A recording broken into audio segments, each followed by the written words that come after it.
Bonjour, je suis Adèle. Ici, vous découvrirez des voyages qui ont bouleversé la vie et chamboulé les convictions d'hommes ou de femmes de tous âges et de tous horizons. Chaque semaine, je reçois un invité qui me raconte en quoi un pays a transformé sa vision du monde ou l'a poussé à quitter un mode de vie qui ne lui correspondait plus. Alors laissez-vous porter par le premier podcast qui raconte une histoire autour d'un voyage. Bienvenue chez les Frenchies autour du monde, le podcast des voyages qui ont du sens.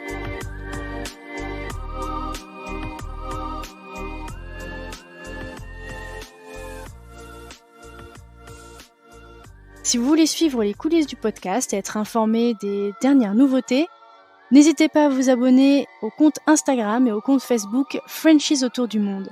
Les liens sont directement dans la description de l'épisode.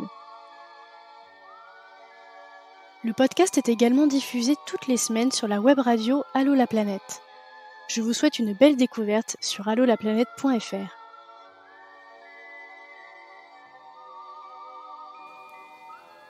Élodie, c'est le grain de folie, un tsunami de joie et de bonne humeur. Alors le jour où elle apprend qu'elle a un cancer du sein, elle décide de tout faire pour que jamais cette maladie n'éteigne cette étincelle en elle. Passionné de voyage depuis sa tendre enfance, il deviendra son exutoire durant cette longue période de traitement. Entre ses chimiothérapies, elle ne s'arrête plus de voyager et de créer des projets d'escapade, et Élodie en est persuadée, c'est ce qui l'a sauvée. Le jour où on lui annonce qu'elle entre en période de rémission, c'est le soulagement, une victoire contre la mort. Son compagnon Jean-Charles, qui l'a accompagné durant toute cette période, la demande en mariage.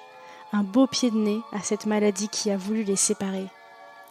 Encore fatiguée et retournée par cette année qu'elle vient de vivre, Élodie décide de garder ce mariage secret et de le faire entourer de sa fille et de Jean-Charles uniquement. Ils se laissent un mois pour préparer le mariage de leur rêve en Islande. Mais voilà, comme jamais rien ne se passe sans un grain de folie avec Élodie, elle vous embarque en van pour son mariage complètement rock'n'roll, en Islande et en pleine tempête de neige aux allures de fin du monde. Et clairement, elle n'aurait pas rêvé mieux comme chaos et retournement de situation pour cette journée de mariage. Je vous souhaite une magnifique écoute de ce récit poignant, si bien raconté par notre mariée givrée Élodie, la joie de vivre incarnée. Salut Élodie. Bonjour Adèle. Bienvenue dans le podcast. Merci. Je vais commencer par te demander de te présenter pour les auditeurs, donc me donner ton prénom, ton âge, ta ville d'origine et m'en dire un petit peu plus sur ton parcours professionnel. Alors je m'appelle Élodie, j'ai 38 ans, j'habite à Romilly-sur-Seine dans l'Aube et mon parcours professionnel est plutôt atypique. Depuis l'âge de 18 ans, je fais que de l'intérim justement pour voyager à côté. Ah ouais, d'accord. On va directement enchaîner sur le background voyage, c'est parfait, tu nous as fait une super transition. D'où est-ce que te vient la passion du voyage? Est-ce que toi tu dirais plutôt que c'est dans l'enfance, grâce à tes parents par exemple ou, plutôt après, toi, sur le tard toute seule? Les voyages sont venus depuis ma naissance parce qu'en fait, Ah, je voyageais beaucoup. Alors, mon papa, il avait un camion pour faire le marché et chaque année, on partait 5 semaines avec le camion du marché dans un pays. d'accord, OK, donc ouais, tes parents sont commerçants, c'est ça? Mon papa était commerçant et il a toujours eu le goût du voyage avec ma maman et je partais toujours avec eux depuis mon enfance. D'accord et donc du coup en camion, c'est quoi? Vous faisiez, beaucoup la France? Vous avez fait l'Europe aussi un petit peu? On partait jusqu'en Turquie, à la frontière du Kurdistan, la Grèce, le Maroc. On faisait en moyenne 10 à 15 000 kilomètres avec les gens, leur culture. C'était un partage incroyable, hein. Et j'ai des souvenirs d'enfance extraordinaires, hein. C'est ça qui m'a donné goût au voyage. Oh, c'est génial, donc oui, c'est vraiment une transmission, de tes parents, quoi. Et alors toi, du coup, tu es plutôt, quel type de voyageuse? Alors, je suis pas la voyageuse qui va dans des grands hôtels. J'aime l'aventure, le sac à dos, l'attente. C'est vraiment ce que je recherche. C'est les palpitations du voyage, les rencontres, vivre avec les gens. l'improvisation aussi parce que j'aime pas un parcours tracé non plus. Et c'est vraiment road trip. C'est chouette aussi, ouais, d'accord. Qu'est-ce que tu as fait, par exemple, comme voyage, après avoir quitté tes parents, par exemple? J'ai fait plusieurs missions humanitaires en Afrique. Ah d'accord, donc tu fais aussi du bénévolat, Quand j'étais jeune, oui, j'en ai fait en Afrique, au Togo, au Bénin et au Sénégal. Et les derniers voyages vraiment marquants que j'ai faits, c'est le Sultanat d'Oman en 4x4 et toile de tente, et le Belize avec ma fille et mon chéri.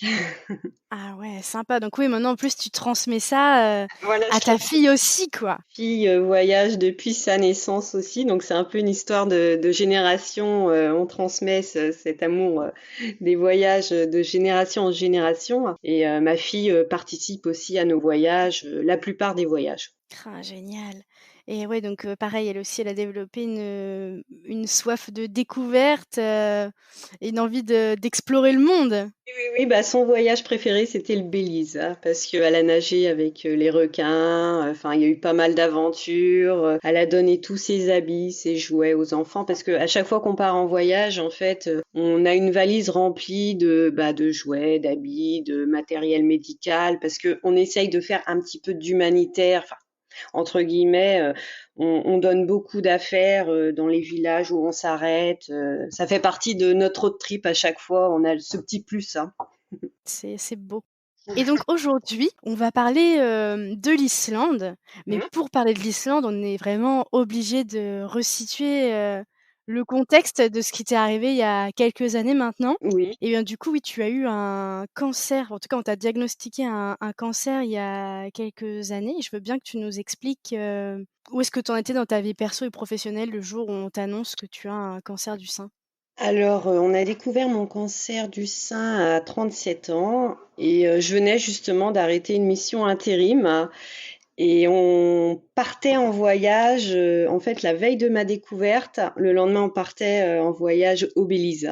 Et quand j'ai senti les grosseurs dans mon sein, donc je me suis dit, tant pis, on fait notre voyage, il est prévu. Et en fait, c'est en rentrant de notre périple que bon, j'ai appris mon cancer, j'ai eu la mammographie et c'est là qu'on a découvert que c'était cancéreux.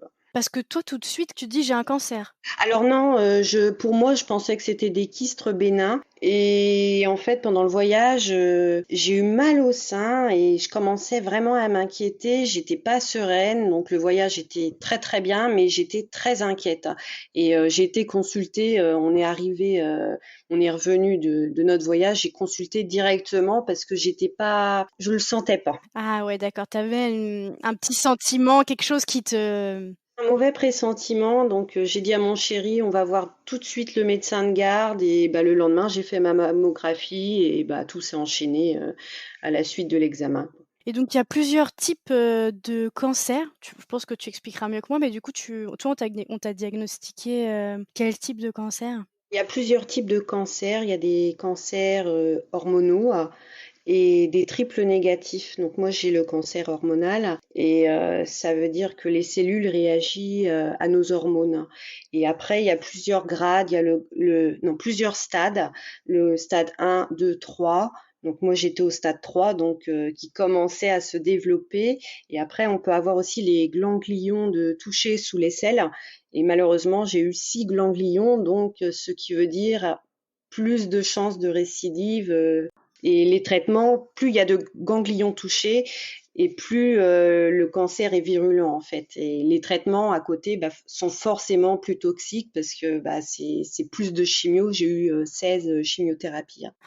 D'accord, donc toi, quand on te l'a diagnostiqué, c'était déjà un stade, avancé? Comment ça, Quand on m'a diagnostiqué, donc ce qui était étonnant, c'est que je n'ai rien senti, pas de fatigue, pas de changement d'humeur, rien dans mon corps. Et c'était un stade déjà très avancé, voire limite opérable après, parce qu'une fois que ça a commencé à trop se propager, ça peut plus être opéré. Et j'avais 3 tumeurs dans le sein en fait.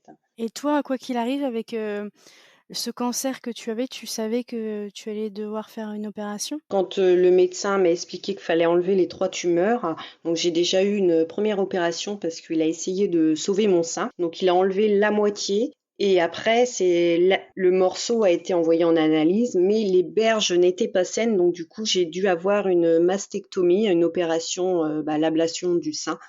Donc là, ça a été un petit peu le choc parce qu'on perd sa féminité et c'est vrai que c'est pas évident pour une femme, hein. Bah, ouais. Est-ce que avec les chimios, tu as perdu aussi tes cheveux?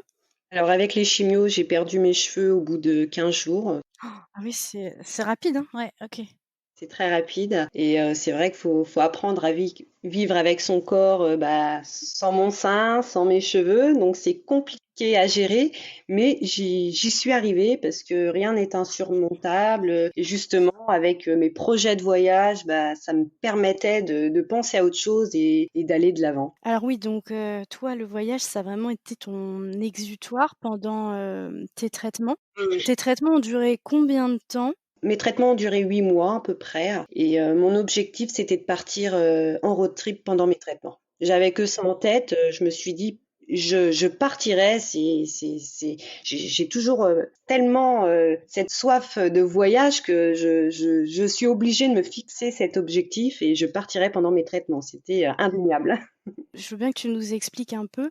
C'est des périodes de traitement, c'est ça? Et puis tu as des périodes où tu n'as plus rien. Comment ça se passe exactement et comment tu as organisé, tu as calé tes voyages du coup? Les 4 premières chimiothérapies, ce sont les plus dures, les plus violentes. C'est toutes les 3 semaines et après tu as 12 chimiothérapies plus douces qui sont toutes les semaines et donc je suis partie, une première fois en France, entre les chimiothérapies dures et après j'ai profité des chimiothérapies plus douces pour faire un road trip entre deux injections en fait. Je venais de faire mon injection et hop, je partais à Paris prendre l'avion et puis je suis revenue la veille de l'injection. Ah ouais, d'accord, OK. Et tu en parlais avec, ton médecin de toi, ton envie de voyager et qu'est-ce qu'il te disait? Alors oui, j'en ai parlé à mon médecin, enfin au cancérologue, et il m'a dit, vu comment je réagissais, parce que c'est vrai que j'ai peut-être un tempérament qui va de l'avant, donc les chimios, on va dire que mon corps les absorbait très bien. J'ai quasiment pas eu d'effets indésirables, quelques nausées, mais supportables. Et j'ai continué à faire un peu de sport, marcher. J'ai vraiment continué ma vie comme si je n'avais pas de traitement. Et c'est vrai que le médecin le ressentait et il m'a dit pas de problème pour partir. Si t'es en pleine forme, vas-y, fonce, hein. Ah, c'est génial. Donc toi, tu penses que c'est dû vraiment au enfin que ça le tempérament joue là-dedans, toi? Alors je pense que une partie vient quand même du mental parce que le corps réagit avec l'esprit, hein. Et donc le voyage en plus de ça, ça continuait de booster à fond ton moral, hein, ta motivation. Ça a été aussi quand même j'imagine un petit peu, une partie de cette thérapie, hein? Mais complètement, parce qu'entre mes traitements, j'étais déjà en train de réfléchir, on allait partir comment, enfin, et en fait, ça m'occupait et je pensais moins au cancer. C'est Toi, tu dis que, bah, tes chimios se passaient très bien dès le départ. Rapidement, tu as su que tu allais, réussir, à t'en sortir? Comment est-ce qu'on appréhende tout ça? Alors, bon, pendant les traitements, on pense énormément à la mort aussi, hein. Il y a le côté noir aussi, hein. C'est un stress quand même quotidien et on a besoin de projets pour oublier ce stress, ce cancer. C'est important. Enfin, le corps médical était positif? Alors, le corps médical ne donne pas forcément de Ah réponse. ouais. Ouais, c'est on verra si les traitements fonctionnent parce ils peuvent pas savoir parce que chaque corps est différent, chaque personne est différente, donc ils peuvent pas vraiment avoir des pronostics. Bon, ils en ont quand même dès le départ. Mais ils te les disent pas? Ils ne les disent pas, donc on est un petit peu dans le flou. Et je me suis fait accompagner par d'ailleurs une psychologue pendant tous mes traitements. Et actuellement, je suis suivie encore parce que bon, même si j'ai le moral, même si ça va, il y a quand même de grosses séquelles mentales parce que c'est un événement, c'est un tsunami dans ta vie, hein. Le cancer, c'est quelque chose de très dur, hein. Mmh. Donc toi avec, parce que tu as aussi une petite fille quand même qui est encore jeune, ton mari, vous êtes mis dans une bulle, de positif. Comment est-ce que vous avez géré ces mois? Alors, c'est vrai que j'ai été énormément accompagnée. Ma fille venait même dans l'hôpital, avec moi pour mes traitements de chimiothérapie. Donc, Ah ouais. ce qui la rassurait parce qu'elle voyait une maman en forme, elle voyait les médecins qui s'occupaient bien de moi et ça a été, je pense que c'était important qu'elle suive mon parcours pour être, plus sereine de son côté, hein. D'accord, ouais, donc elle avait besoin De voir, oui, elle avait de vraiment voir, hein, besoin c'est de ça. voir comment Mmh. ça se passait. Bon, c'est vrai qu'au début, je lui ai caché le mot cancer parce que j'avais peur, donc je lui parlais de bobos, de choses pas trop graves. Et puis, il y a un moment, elle me dit, mais maman, t'as un cancer du sein, pourquoi tu me le dis pas? Alors, j'essayais de la protéger et en fait, elle le savait depuis le début, hein. C'est fou comme on a peur de Ouais, dire ce mot quand même, voilà. hein. J'en ai été terrorisée de dire le mot. Maintenant, j'en parle facilement, mais au début, j'avais peur. Je n'arrivais pas à le dire, le mot. Et tu enchaînes, les traitements Mhm. et puis, au bout de combien de temps, ça y est, ça fait effet et tu commences un peu à comment dire? L'avenir commence un peu à de nouveau s'éclaircir pour toi? Quand je suis arrivée à la fin de la chimiothérapie, donc après j'ai eu 27 séances de rayons.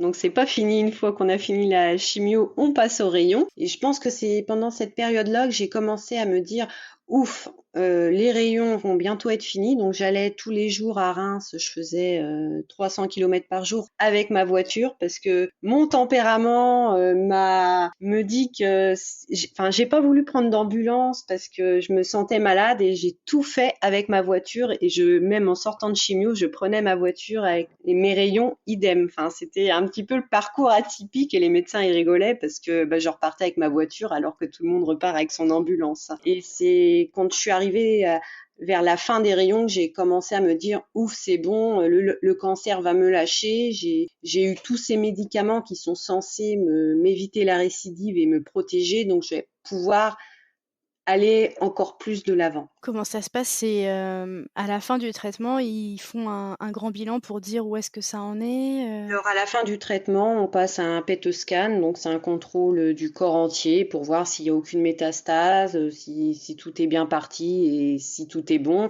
Et après, on a des suivis réguliers tous les 6 mois. Et toi, du coup, là, à la fin, c'était nickel? À la fin, comme au début, je n'avais rien parce que ma tumeur cancéreuse a été enlevée avant les chimiothérapies. Donc, ils peuvent pas réellement savoir si la chimiothérapie a fonctionné. C'est terrible ça. Ouais, ouais, donc il y a plusieurs cas en fait. Soit tu opères avant, ou soit tu fais diminuer la tumeur avec la chimiothérapie. Et moi, j'ai eu l'opération avant, donc du coup, c'est le flou. Ils peuvent pas me dire si ça a fonctionné. En fait, c'est plus préventif. Il y avait rien ailleurs, mais on n'est jamais à l'abri d'une cellule qui se balade dans le corps, et c'est pour ça qu'ils font les chimiothérapies pour être sûr de comment d'avoir enlevé toutes les cellules cancéreuses. Ah oui, d'accord, donc c'est quand même, comment dire? Ah, c'est parce qu'on est J'ai vraiment. pas les mots, mais c'est vraiment étrange, c'est pas le mot que je veux dire, mais c'est particulier, quoi. En fait, on On sait sait pas pas, trop. on est avec enfin je vais vivre avec cette épée Damoclès. Est-ce que ça a marché? Est-ce que ça n'a pas marché? Et en fait là, à la fin de mes rayons, donc j'ai un traitement l'hormonothérapie. Pendant 10 ans, je prends des cachets matin et soir qui me coupent les hormones parce que mon cancer se nourrissait avec mes hormones. Donc c'est pour Ah ça oui, que parce j'ai. qu'il est hormonal, oui, d'accord. Voilà. Mmh. Et du coup, donc j'ai des injections tous les 3 mois aussi pour stopper mes règles, pour ne plus produire d'hormones. Donc j'ai un traitement de 10 ans et en plus une piqûre qui me stoppe mes cycles. Ah ouais, d'accord, donc tu as dû renoncer aussi à faire un autre enfant si tu le souhaitais? Voilà, donc avant de faire les chimiothérapies, on a fait une préservation d'ovocytes. J'ai réclamé l'opération parce que on a pour projet de faire un enfant, parce que mon chéri n'a pas d'enfant. Ah d'accord, génial. Mmh. Comme j'en ai discuté avec le cancérologue, ça sera peut-être risqué, donc on a commencé à se renseigner pour des démarches d'adoption ou de GPA. Ah oui. Bon donc toi, tu finis tes traitements, voilà, tout est bon pour toi, mais tu n'as pas précisé que, durant cette année, compliquée pour toi, tu as eu quand même, enfin, un bel événement en tout cas est arrivé dans ta vie. Mon chéri m'a demandé en fiançailles pendant mes traitements de radiothérapie. Donc, il m'a emmené à Paris et m'a demandé la main dans un restaurant dans le noir. Ah, mais non, c'est vachement original. Alors, pour t'expliquer, il m'a demandé, il m'a pris la main dans le restaurant dans le noir. Et après, on a été dans un bar à moins 20 degrés pour fêter ça. Donc, c'est la première fois que je rebuvais un petit peu. Et on a voulu que le mariage soit en thème avec le fiançailles. Donc, le noir, la glace, le froid. Donc, c'est pour ça qu'on est parti en Islande. D'accord, ok. Donc c'est comme ça que vous avez fait les connexions pour que ce soit l'Islande. Et alors du coup, comment ça s'est passé quand vous avez annoncé à la famille les fiançailles? Alors, on a annoncé les fiançailles sur les réseaux sociaux parce qu'en fait, mon parcours, j'ai créé un groupe sur Facebook et tout le monde me suivait dessus depuis le début de mon cancer. Et du coup, on l'a annoncé sur les réseaux sociaux. Ah, d'accord, ouais. Comme des stars, quoi. Voilà, on a fait le live, allez, on est fiancés. Enfin, c'était. C'est à partir de la fin de tes traitements ou vous vous lancez dans l'organisation de ce mariage? Alors, il m'a demandé en fiançailles au mois de novembre. J'ai fini mes traitements mi-décembre. Et on s'est dit, on se marie, on sait pas exactement où, mais dans un mois, on se marie. Ah ouais. C'est venu, bon, on en parlait déjà, mais ça a été très rapide, hein, les fiançailles au mois de novembre et au mois de décembre, le projet de mariage un peu fou. Euh, on, on s'est dit, il y a eu les traitements, on savait déjà l'amour qu'on en portait l'un envers l'autre, mais là, avec tous les traitements, les nuits à pleurer, enfin, mon chéri, il a été là de A à Z, donc ça a encore renforcé notre amour, et comme il est un petit peu comme moi, atypique, voilà, notre mariage, on avait besoin de le faire seulement tous les deux, et avec ma fille aussi, hein, et de vivre une expérience incroyable. Donc c'est là qu'on a commencé à chercher où on va partir, qu'est-ce qu'on va faire pour notre mariage. Parce que là, vous vous êtes pas mariés en France, c'est ça? Parce que moi j'imaginais voyage de noces, mais le mariage en fait ne s'est même pas fait en France? Non, non, le mariage s'est fait en Islande. D'accord, génial. Alors du coup, comment est-ce que vous organisez? Comment est-ce qu'on prépare, un mariage en Islande quand on est français en plus? Surtout en un mois. Alors, donc j'ai commencé un petit peu mes recherches déjà à trouver le pays. Donc, on s'est mis raccord sur l'Islande qui correspondait à notre thème fiançailles. Et donc, on a commencé à chercher les locations de vannes. Je me suis inscrite sur un site en Islande où il y a des personnes expatriées pour trouver un photographe. Donc, j'ai lancé un petit message à la mer, on va dire, pour trouver un photographe et une officiante pour nous marier. Et là, j'ai une réponse d'un photographe qui a été emballé par notre histoire, notre projet, donc qui est devenu après notre photographe officiel pour le mariage.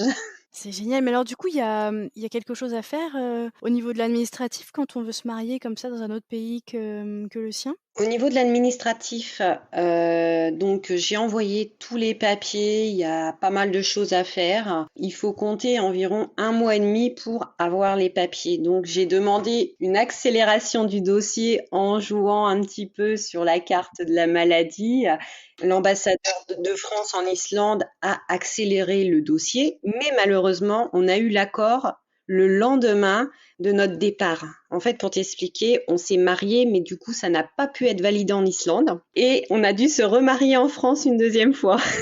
Ah, d'accord. Le mariage qui devait être officiel, donc il s'est déroulé comme prévu, mais j'ai pas pu avoir la signature parce que j'ai eu l'accord de ma mairie le lendemain qu'on partait. Ah mince. Bon, ça après, c'est pas un. Oui, c'est juste sur le papier quoi, mais bon. Et du coup, on peut peut-être préciser, vous avez annoncé vos fiançailles sur, ce groupe-là, mais vous n'avez absolument rien dit sur, votre le mariage, on est d'accord? Le mariage est resté, enfin notre projet mariage pour nous est resté secret. On voulait vraiment le dire à personne, ni à la famille, ni aux amis. C'était notre histoire à tous les trois et on voulait la vivre à fond. Et après un cancer, j'avais vraiment pas envie d'organiser un mariage de mettre 1 an à organiser un mariage, pour moi, c'était inconcevable. Je voulais notre mariage à nous.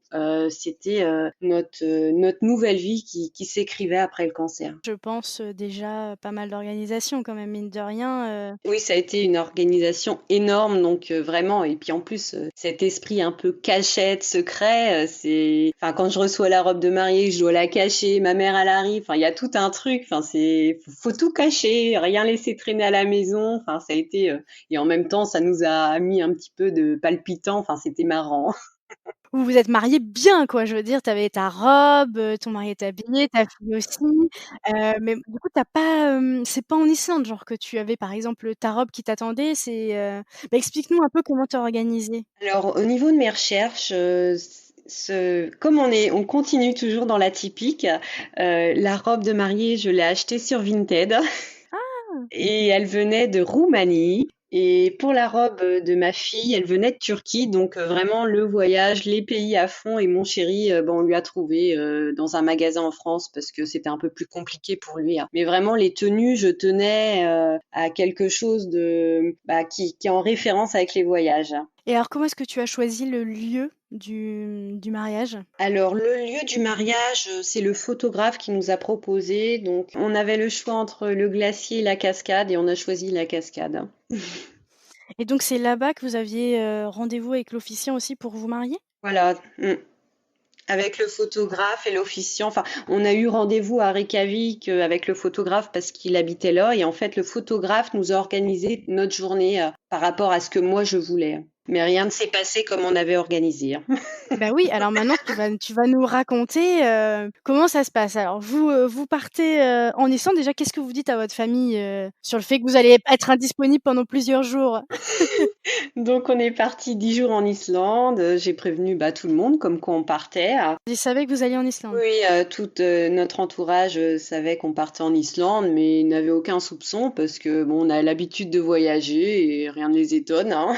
Un voyage prévu en un mois, c'est en raccord avec notre personnalité, on va dire. C'est ça, ça vous correspond totalement donc aucun doute là-dessus, oui, tout est normal, quoi. Voilà. Vous arrivez en Islande, c'est ça? Qu'est-ce que vous avez prévu, pour les jours? Est-ce que vous vous mariez dès le départ ou est-ce que le mariage est prévu quelques jours plus tard? Comment est-ce que c'est organisé? Alors, on arrive le 13 février en Islande et le mariage est prévu le 14. Et en fait, Ah ouais. on n'a pas fait exprès, ça tombait le jour de la Saint-Valentin, mais le photographe nous informe qu'un gros cyclone arrive sur l'Islande avec des rafales de 230-260 km/h. Donc, on va être obligé de reporter le mariage au lendemain. Donc, grosse déception. On a dû se mettre à l'abri dans notre van une journée complète pour faire le mariage un jour plus tard. Ah ouais, carrément, donc en fait, oui, aucun répit, quoi. Le premier jour, vous arrivez, bim, le mariage est décalé. Voilà, mariage décalé.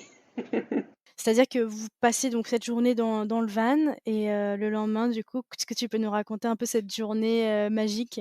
Alors le lendemain, j'avais rendez-vous avec le photographe, donc mon chéri s'est habillé dans le van, il s'est préparé, il a mis son costume, donc je l'ai pas vu, hein. Et moi, j'ai eu la chance de me préparer au chaud chez le photographe. Et après, j'ai ouvert la porte et puis il m'a découverte et moi je l'ai découvert et c'était magique, irréel. Et donc là, vous alliez rejoindre la cascade, c'est ça? Voilà, donc le photographe nous a emmenés à la cascade, donc on l'a suivi, donc on était tous les trois dans le van et le photographe était devant avec l'officiante et puis une amie à lui, hein. Et on l'a suivi jusqu'à la cascade et en fait le programme devait être, on avait un programme sur toute une journée, mais au moment du départ, on est tombé dans le cyclone qui n'était toujours pas parti. C'est pas vrai. Oui. Et sur le long du trajet, donc comme on est parti de Reykjavik jusqu'à la cascade, il y avait peut-être, je sais plus, plus d'une centaine de kilomètres. Et on a dû faire les 100 kilomètres dans le cyclone, avec des rafales à 230, 260 km/h. Donc le déluge, j'ai jamais eu aussi peur de ma vie. J'hurlais, j'avais les mains accroché à ma robe de mariée. Mon chéri, il tenait le volant, je sais même pas comment il a fait pour conduire. On a reçu des impacts de cailloux, je crois qu'on a eu 36 impacts sur le pare-brise. Donc on avait peur que le pare-brise se casse. Et sur la route, il y avait aucun hébergement, il y avait rien du tout pour s'arrêter. Donc on était obligé de foncer jusqu'à la cascade pour aller dans un refuge. Est-ce que tu te dis pas: «Oh là là, c'est mauvais présage de se marier, faut peut-être plus qu'on se marie en fait», c'est ça, c'est un signe, J'avais peur. Mais alors, j'étais tellement heureuse parce que ça correspond avec notre façon de vivre et je me dis, mais là, on est en train de vivre un mariage. Enfin, notre journée va être unique. Enfin, c'est se marier sous un cyclone. Enfin, en Islande, c'est improbable. donc ça avait en fait un côté complètement grisant pour toi au final, c'est ça? Ah oui, carrément. En même temps, l'excitation, enfin, c'était démentiel. Enfin, et ma fille, je me rappelle, au moment où on a eu les plus grosses rafales, ma fille était derrière dans le van. Moi, je hurlais devant, j'avais peur, j'étais même cachée sous le tableau de bord parce que tous les impacts de cailloux se fracassaient sur le pare-brise. Et ma fille me rigolait derrière et elle me dit, on dirait qu'il y a une tempête. Je dis, oui, Nénette, tu restes à l'arrière, tu bouges plus. Donc on a trouvé refuge près de la cascade. On a dû attendre à peu près, je crois, 3 heures. Donc on a mangé, c'était pas prévu comme ça, et j'ai mangé une salade César le jour de mon mariage. Parce qu'il y avait que ça à manger dans le refuge. Après, avoir, fait cette petite pause, Alors après cette petite pause je sais plus, vers la fin d'après-midi, le soleil est apparu, le vent s'est arrêté, on a foncé à la cascade et on s'est mariés. ah ouais, directement. Ouais, ouais, ouais. On a eu un accalmie d'une demi-heure avant la tombée de la nuit. Et bah, la demi-heure, c'était pour faire la cérémonie. Et comme il y avait eu le cyclone, juste avant, il y avait aucun touriste à la cascade. Donc on a été les premiers à arriver sur la cascade. Donc le lieu était vraiment pour nous. Et après la cérémonie, en fait, bah, tous les touristes sont arrivés et tout le monde nous a acclamés, on nous a pris dans les bras, félicitations. Enfin, c'était incroyable parce que finalement, on voulait se marier en intimité, puis à la fin de la cérémonie, tout le monde est arrivé, on les connaissait pas et tout le monde nous a félicités. Le jour du mariage, j'avais décidé de porter ma perruque pour la dernière fois parce que j'étais emprisonnée pendant plusieurs mois avec ça sur ma tête. Et ce jour était aussi symbolique pour l'enlever et je ne l'ai plus jamais remise. Ouais, c'est ça, donc c'était un peu la liberté retrouvée quoi, une manière de boucler la boucle? C'est ça, c'était la liberté retrouvée, comme tu viens de dire, et je ne voulais plus la porter et assumer la nouvelle femme que j'étais. Et c'est vrai que bah, le soir du mariage, je l'ai un peu jetée, je fais allez hop, je la mettrai plus, et depuis elle est dans son carton et je l'ai jamais remise. Parce que du coup, tu avais les cheveux, très courts. Ouais, 2 centimètres sur les cheveux, donc je me voyais pas me marier avec 2 centimètres sur mes cheveux. Donc esthétiquement, j'ai voulu mettre ma perruque bah, pour la dernière fois.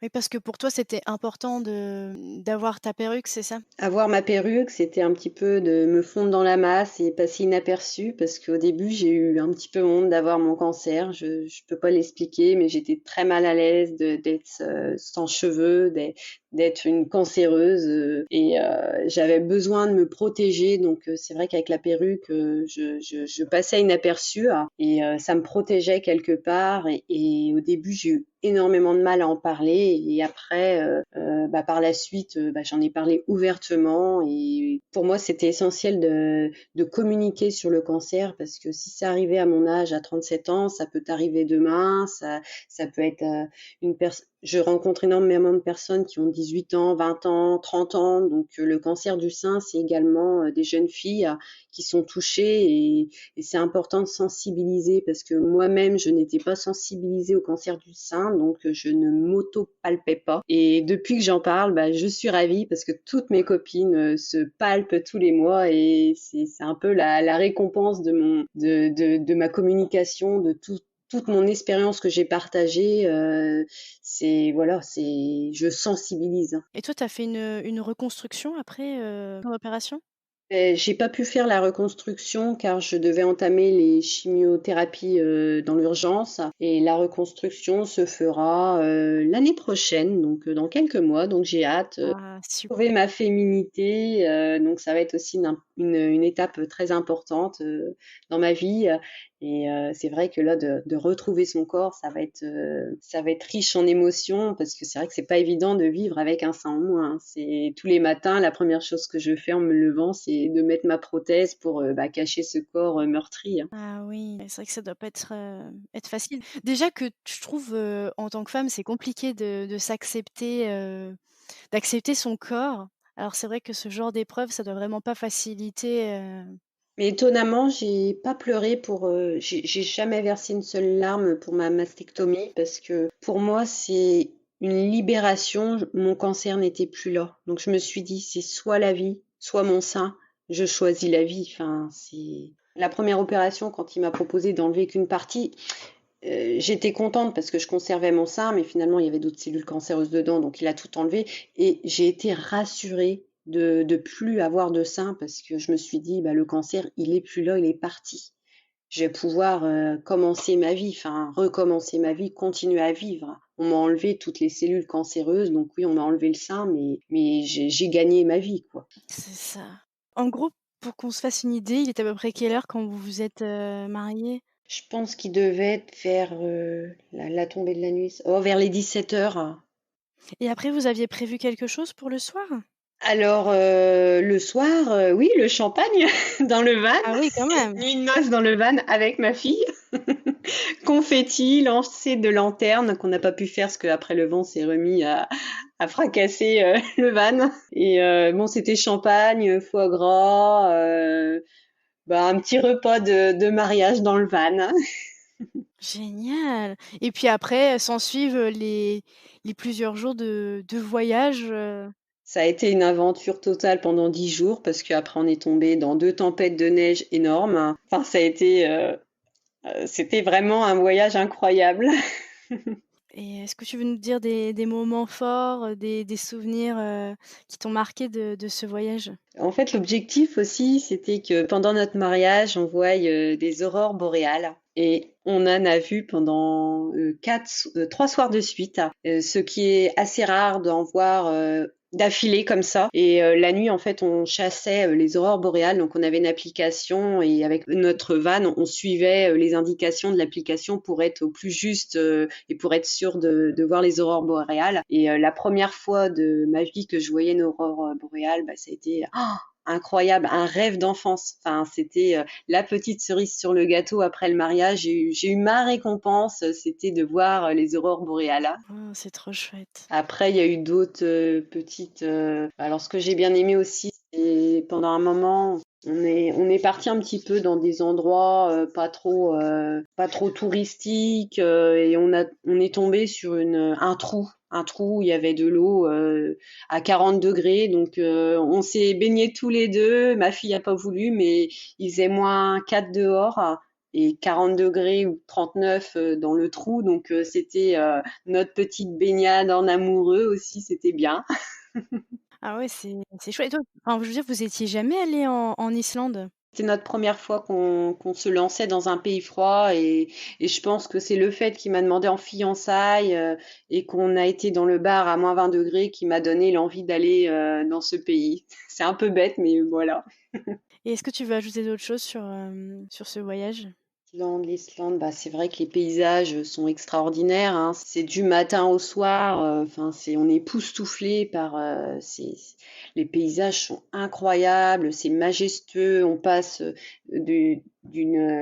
ça va être désertique. Après, on va voir, enfin, c'est très diversifié comme paysage, hein. On en prend plein la vue toute la journée, hein. C'est magnifique, les glaciers, on se sent minuscule, d'être devant les icebergs sur la plage, c'est incroyable. Enfin, c'est un pays vraiment qui laisse des marques. Enfin, je peux que le conseiller ce pays parce que enfin, pour nous, ça a été un beau voyage. C'est vraiment, on a été enchantés. Après, il y a le mariage, il y a tout un, il y a tout un truc qui fait que bon, ça a décuplé peut-être toutes nos émotions, mais c'était vraiment magnifique. Et puis le fait de prendre son van et d'avoir la liberté d'aller où on veut. On dormait au pied d'une cascade parce que normalement le camping sauvage n'est pas autorisé en Islande. Mais je me suis dit que pour notre mariage, on faisait un peu ce qu'on voulait. Et puis après mon traitement, j'avais un peu décidé de faire ce que je voulais. Je me suis dit non, non, on fera pas du camping, on va dormir là où on a envie. Et ce qui était magique parce que tous les soirs, on savait jamais où on allait s'arrêter, hein. C'est ça. Oui, finalement, enfin voilà, l'Islande, maintenant, elle aura une place particulière dans ton cœur, de Oui. par le fait que forcément vous vous êtes mariés là-bas et que c'est une symbolique énorme parce que c'est aussi un peu ta victoire contre ton cancer, quoi. Exactement, ce voyage, c'est le voyage de l'après-cancer, le voyage de la guérison, le voyage de l'amour, et ça laisse présager de belles choses à l'avenir. J'espère que justement on va rebondir encore sur d'autres voyages après, hein. Ouais, j'espère en tout cas pour vous.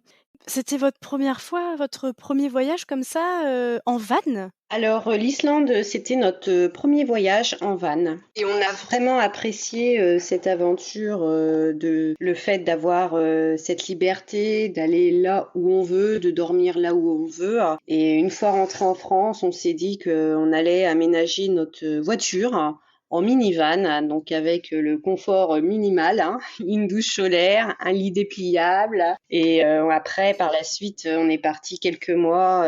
Après, on est parti en road trip dans les pays de l'Est pendant 15 jours avec notre voiture. Donc, c'est un petit peu notre voyage en Islande en van qui nous a poussé à poursuivre l'aventure avec cette liberté, hein. Ah ouais, d'accord, donc c'est que vous avez complètement adopté ce mode de voyage et voilà, vous maintenant c'est, une envie de découvrir le monde en van, c'est ça? Le fait d'être parti en van nous a donné envie de poursuivre nos futurs voyages justement en van pour avoir cette liberté d'aller et venir, hein, où on veut. Complètement séduit par le van et pour nous ça reste quelque chose de très confortable parce qu'on avait aussi pour habitude de partir en toile de tente. Effectivement, c'est le grand luxe là. Donc le fait de partir en van, on s'est dit mais on s'attendait pas à un tel confort. Enfin, c'était au-delà de nos espérances. On s'attendait pas aussi bien. Donc ouais, donc c'est le sentiment de liberté et quoi d'autre? De confort aussi, parce que bon après certaines personnes trouveront qu'il y a pas de confort parce qu'on peut pas se laver quand on veut, mais pour nous, oui, parce on a fait des choses bien pires, donc c'était un peu retrouver, le fait de dormir dans un lit, c'était bien quoi. On était reposé le matin, on dormait bien, et puis on n'a pas à démonter notre tente le soir. Enfin, hop, on se gare, on s'installe et notre campement il est prêt. Enfin, on a notre petite maison avec nous et nos affaires, donc c'est vrai que c'est très pratique, hein. Ouais, c'est clair et du coup, vous allez investir dans un van ou? On ne sait pas encore. Donc là, je t'enverrai en photo. C'est assez curieux ce qu'on a fabriqué dans notre Tourane. Donc on a vécu 15 jours dedans. On nous a pris pour des fous, hein.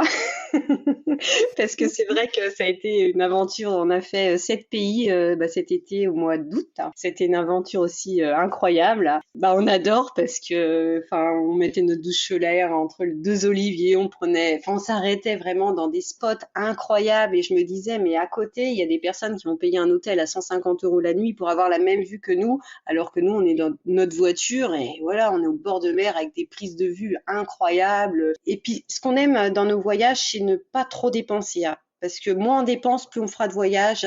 Et je pense que le van, c'est un petit peu le bon compromis parce que c'est moins cher qu'un hôtel aussi, hein. Et ouais, c'est ça. Et puis après, c'est toi aussi qui gères ton budget alimentation puisque tu peux faire beaucoup plus de choses dans un van que si tu es à l'hôtel, par exemple, où tu es obligé d'aller au restaurant ou d'aller consommer, Comme on a pour habitude de faire des voyages à prix cassé, on aime bien les bons plans, et moins on va dépenser sur un voyage, plus on fera de voyages dans l'année. Donc on aime bien vraiment gérer notre budget et c'est vrai qu'avec le van, bah, on peut le faire parce que le soir c'est nous qui cuisinons, donc il y a moins de frais de restaurant, de sorties aussi parce que bon on a tout avec nous, donc c'est vrai que c'est économique. Pour moi c'est économique un van, hein. Même si la location reste un coût, mais quoi qu'il en soit, on aurait dû louer une voiture, donc il y a eu aussi ce coût-là de transport. Donc là, c'est on loue hôtel, van, restauration, enfin il y a tout. Enfin, c'est un tout, quoi. C'est ça. Est-ce que vous avez annoncé, ce mariage à votre famille en rentrant? Alors pour l'instant, ce mariage est encore resté secret, donc personne ne le sait. C'est vrai que là, du coup, enfin, c'est depuis plusieurs mois, et puis ma fille qui tient le secret, je me suis dit à 8 ans, elle va forcément le dire.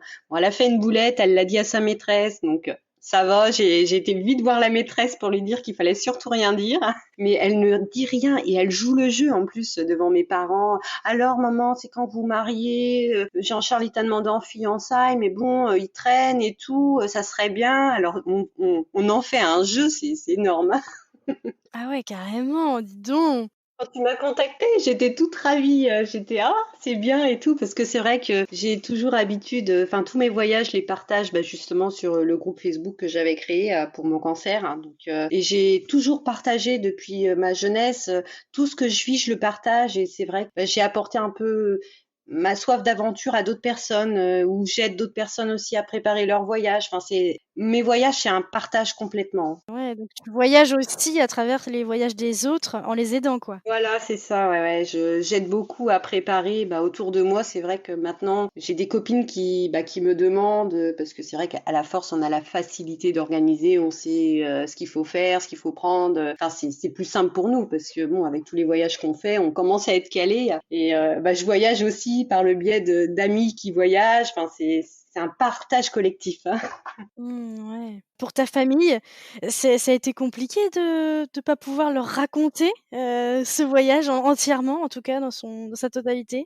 Alors en effet, ça a été un petit peu compliqué parce que j'étais pressée de leur dire, mais je ne pouvais pas leur dire. Donc de tenir encore ce secret un peu plus longtemps, bah c'est à la fois palpitant, mais à la fois j'ai envie de le dire, mais j'ai pas le choix parce que comme en fait notre voyage a été un petit peu particulier, il y a une équipe de reporters qui sont venus avec nous et le reportage sera diffusé à la télé. Et en fait, on aimerait annoncer à notre famille notre mariage le jour de la diffusion du reportage.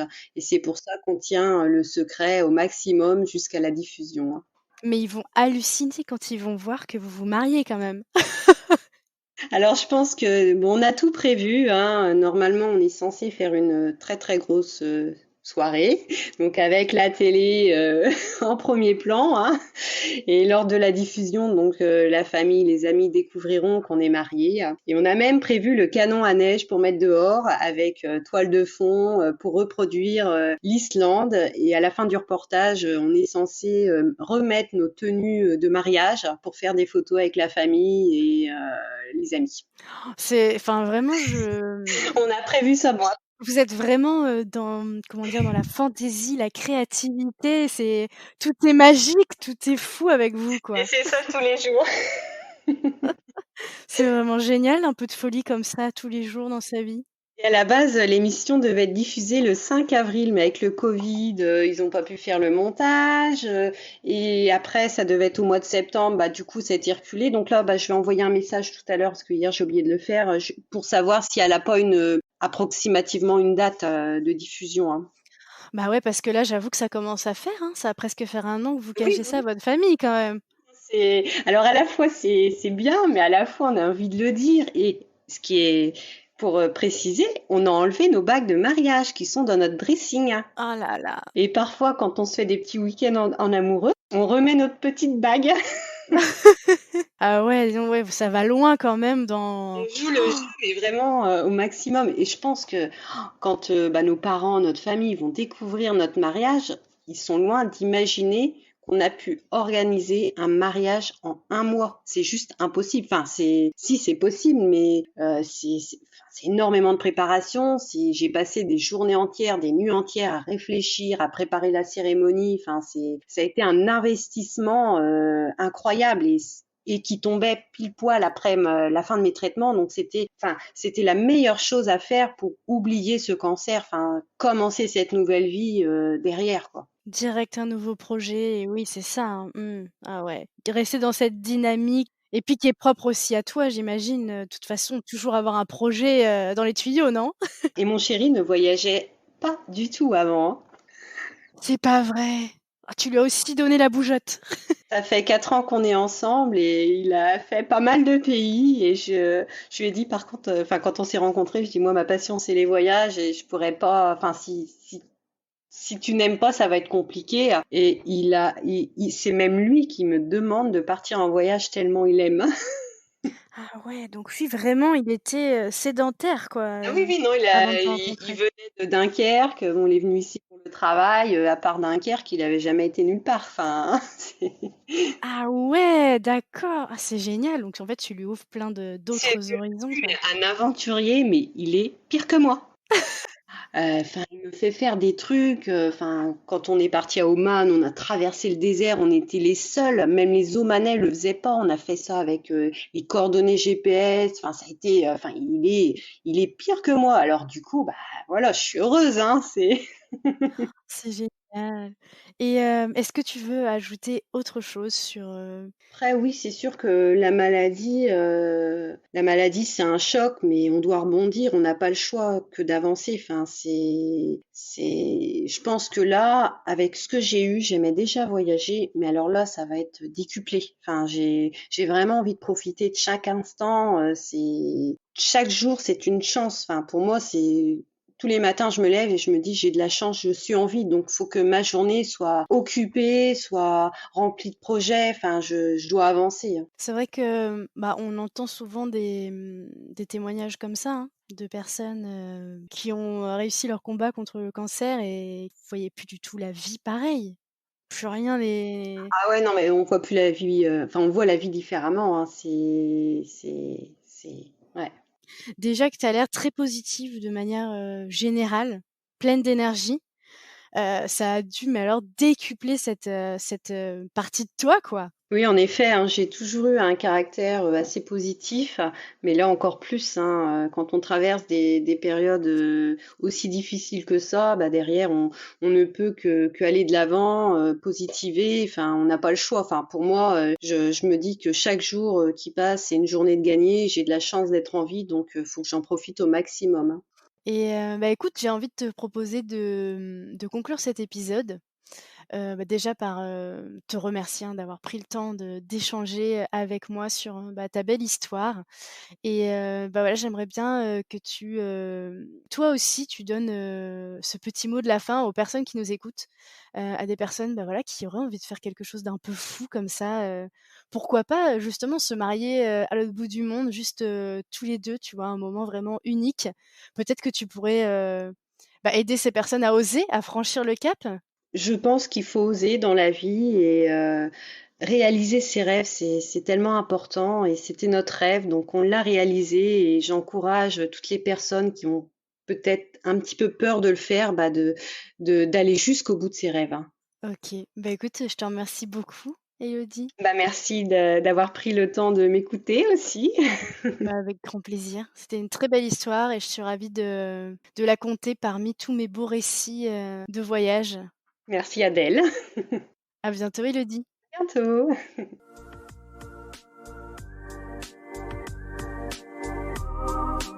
C'est la fin de cet épisode, mais j'ai encore besoin de vous. Si vous avez Apple Podcast, n'hésitez pas à laisser 5 étoiles et même à mettre un petit avis. Cela m'aide énormément à faire gagner en visibilité à ce podcast. Si l'épisode vous a plu, n'hésitez pas à le partager au plus grand nombre.